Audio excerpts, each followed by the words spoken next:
Mukulika ennyo mukumulako katengere n'ekitundu kyaffe ekyokubiri era tukiguddewo n'akajagalalo akabadde ku kizimbe kya Maha Center mu kibuga Kampala. Poliisi bwekutte omugaggawo mu Ndeeba abadde agumbye ku ofiisi ya Nile Fishing Company Limited ng'abanja ssente ze. Ono poliisi emukutte n'emutwala ku CPS ensonga ne bazituulamu. Omugagga Godfrey Muhiirwa nga tannaluma ofiisi ya Nile Fishing Company aweze kutulambuza ebizimbe ebisangibwa mu Ndeeba 3 n'amaka ge agasangibwa we bajja ku Ntebe Road agamba nti biri mu ssuubu nga banka zoolekedde okubitwala lebbanja ne bamubanja. Property ziri nnya, ekizimbe ekimu kiri Mukumba Kasenyi Road, ettaka ekizimbe ekirala kiri mu Ndeeba n'ekirala kiri mu Ndeeba. Muhiirwa ategeeza nti obuzibu bava ku Ssazi Christopher nannyini kampuni yoni yamusomera ddiiro y'okutunda yingini ez'amaato. Yampobwa y'ama agenti nga nze supplyinga yingini z'amaato nga muwa ssente bwezimuwa ku ssaawa 4 ku ssaawa 8 ng'alirizinga sitooko. Naye kitutte ebbanga lya myaka ng'esatu nga yafuuka muyaaye. Tampa sitooko, banka kikivuddemu interest za banka okukola ki okulinnya. Muhiirwa agattako nti abala mu ddiiro nga yabo mu bibiri ng'alina okugiteekamu akawumbi kamu n'atandika okuteekayo ensimbi ze mu bitundutundu.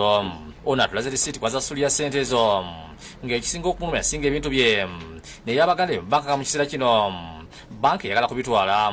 Abaana bange tebalina bwegenda kubeerera, banka egenda kubafulumya mu mayumba. Muhiirwa abadde yasalikako omusala ategeeza nti amaze omwaka mulamba nga Christopher Saza mbuzaabuza nga ne wakuba amasimu ketagakwata era ng'abeera nkolokoto nga wagenda okufaafagana naye okuggyako ng'amuniza ssente ze oba yingiza amatu ze yasasulira. Ntandise omunoonya siva mu dduuka lye wano bw'aba tampa ssente zange nze wano wenfiira. Oluva Muhiirwa akutte ebintu by'omubadde tanka omufaliso bulangiti n'alinnya bodaboda okolokera ofiisi zagamba nti yabawo ensimbi ze. Olutuusewo n'ayingiza ebintu bye mu ofiisi ekireesebwa akajagalalo.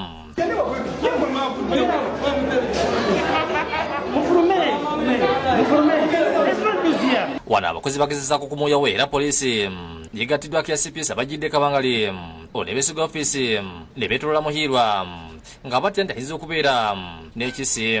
Ono bamuzinzeeko bati bamwalawala okumutwala kabangali wakati mu basuubuzi okusaakanya.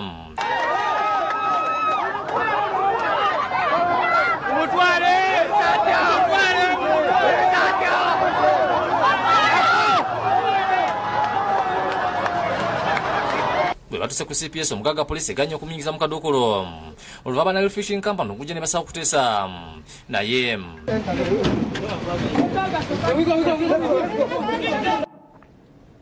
mu malala ge tulina nga tufundikira omwaka 2020 ekitongole ekivunaanyizibwa ku Masanyalaze kiraze bye kisobodde okutuukako ebiremye n'enteekateeka ze balina mu kaweefube gwe baliko okulaba nga batereza empeereza yaabwe eri bannayuganda.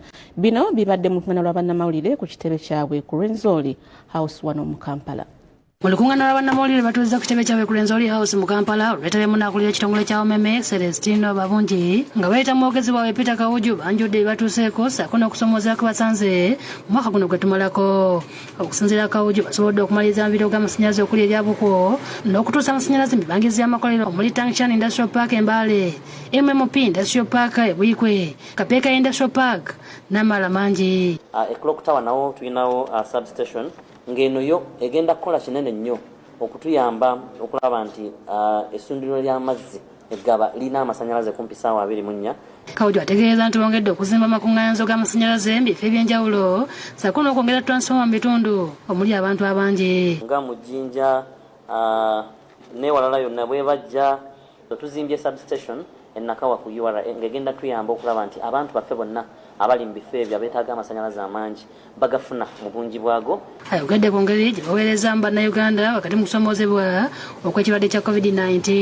Olaba nga wabaddewo okweyongera okukozesa amasannyalaze gano era alipoota zitugamba nti kivudde ku bantu okubanga nti mu mbeera gye tulimu abantu ebintu badde tebakyabireeta nnyo okuva Bulaaya. Ayogedde kuyimiriza enteekateeka y'okuyunga bannayuganda ku masannyalaze ey'obwereere ng'eno ebadde ng'ekolebwa gavumenti bw'atunayagaliza ne bannayuganda ssekukulu ennungi n'omwaka omujja ogw'emirembe. Abantu badde bangi kumpi tubadde n'abantu ng'emitwalo 25 abasaba amasannyalaze babadde mu layini nga balinze naye nga tebakolanga ki nga tebafunanga mukisa kubayunga ku masannyalaze. Naye kati gavumenti yatuwadde omukisa naga nti abo balina ssente nga tebasobola kulinda programu ya gavumenti bweneddiramu mubawa amasanyalaze ku lwange ne bakozi bannaffe ffenna twagala okubaagaliza amazaalibwa ga Mukama waffe Yesu Kristo amalungi.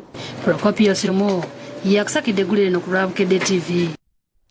Ate ye omulamuzi wa kkooti entebe Juliet Nakitende alabudde abantu okukomya okulima n'okukozesa ebiragalalagala olw'etteeka eririwo ennaku zino. Bino abyogedde mu nkambi ya poliisi Ensambya bwe babadde bookya ebiragalalagala. Guno omulundi gwa kusatu nga poliisi y'okusala kyanyonya entebe eyo ky'ebiragalalagala omuli ebya heroin, cocaine ne methamphetamine cannabis ebiweza kilo 69,78 omwaka gwa 2018 kkooti esaze emisango 18 omuli egy'Abannayuganda 11 Abanigeria 3 ssaako n'Abagirimaani 2 n'Omungereza omu nga gyonna gyekuusa ku biragalalagala. Abamu ku bakwatibwa basasula engassi ya bukadde 280. Okezo olwaleero ebadde eri kilogrammu 69 n'obutundu 7 twagikwata makati ga June omwezi gw'omukaaga gw'omwaka oguwedde n'ogwokusatu gw'omwaka olwaleero, naye ebalirwamu biliyoni 1 na miliyoni 779. Ebiragalalagala bino babyokereza ku kambi ya poliisi Ensambya. Akulira ekiwayi kya poliisi ekirwanyisa ebiragalalagala Zalugaba Tinka asabye abantu abalima amayirungi okukikomya tikubanga etteeka eppya ligagaana. Naye ndabula bano abagalima ntino bagaveeko kubanga essaawa yonna minisitule egenda kutuwa ebiragiro ate bwe tuwaffe tutandikirako tuwaliwo warning. Eyo yo warning gyemba wakati. Agamba nti balina obuzibu kubanga buli mulimu gwonna ogukwatagana ku biragalalagala gyekera poliisi. Poliisi bw'ogenda ekabalagala kakati basenguka ne bagenda ekibuye, bw'ogenda kibuye gabeera mabaara, naye amabaara bakyusakyusa nga bw'omanyi. Naffe gwe tufuna intelligence ne tubakwatira wano bagenda awalala. Tinka asabye gavumenti eteeka ekifo we babudabulira abantu abakoseddwa ebiragalalagala. Kakati tubadde tusaba nti no singa gavumenti ku referral hospital eteekayo uniti y'abaagala ku rehabilitatingwa, awo omulimu gw'oku rehabilitatinga ab'enjaga guba gutuukirira. Omulamuzi wa kkooti y'entebe Juliet Nakitende alabudde abantu okukomya okulima n'okukozesa ebiragalalagala olw'etteeka ly'ebiragalalagala lye bakozesa ensangi zino. Tubalabula nti etteeka lye tulina kati kambwe nnyo, abantu balina okurizistinga obutazza misango gikwatagana n'okukusa oba okusangibwa oba okunuusa enjaga. Sulaiman Mutebi yakusakidde eggulu lino ku Lwabukedde TV.